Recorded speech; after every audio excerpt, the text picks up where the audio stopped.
Arjun Radhakrishnan, son of Thiruvanchoor Radhakrishnan. അർജുനെ മുൻപ് വാർത്തകളിലൂടെ നമ്മൾ അറിഞ്ഞത് തിരുവഞ്ചൂരിൻ്റെ മേൽവിലാസത്തിൽ കോൺഗ്രസ് രാഷ്ട്രീയത്തിൽ ഒരു കൈ നോക്കാൻ ഇറങ്ങിയപ്പോൾ ഉണ്ടായ വിവാദ വാർത്തകളിലൂടെയാണ്. ഇപ്പോൾ മറ്റൊരു റൂട്ടിൽ തിരുവഞ്ചൂരിൻ്റെ മകൻ വാർത്തകളിൽ ഇടം പിടിക്കുന്നു.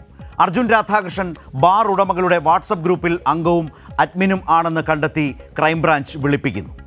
ബാർ ഉടമകളുടെ ഈ പറഞ്ഞ വാട്സപ്പ് ഗ്രൂപ്പിലൂടെയാണ് അനിമോൻ എന്ന ബാർ ഉടമ സർക്കാരിൻ്റെ പുതിയ മദ്യനയത്തിനായി പിരിവ് നൽകണമെന്ന് പറഞ്ഞത്. ശബ്ദരേഖയിൽ പറയുന്ന കാര്യങ്ങൾ അറിയാവുന്ന ബാർ ഉടമ അർജുൻ രാധാകൃഷ്ണൻ എന്തുകൊണ്ട് ഇതേക്കുറിച്ച് മൗനം പാലിച്ചു?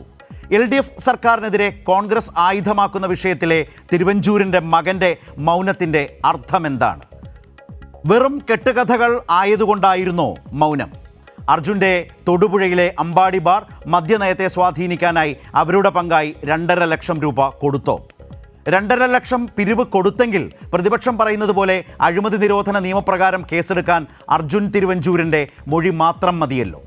പ്രതിപക്ഷത്തിന് അത് ശക്തമായ ആയുധവുമാണ്.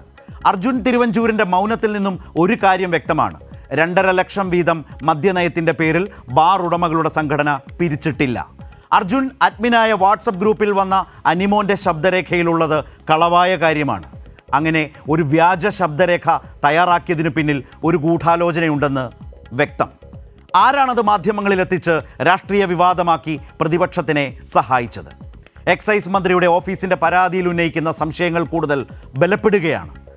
നാടിൻ്റെ സംശയങ്ങൾക്ക് മറുപടി പറയാൻ തിരുവഞ്ചൂരിൻ്റെ മകന് ബാധ്യതയുണ്ട്.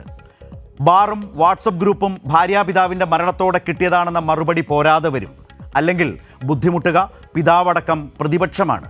സർക്കാരിനെതിരെ തൊടുത്തത് ഉണ്ടയില്ലാ വെടിയായി പോയല്ലോ എന്ന് ജനം ചോദിക്കും.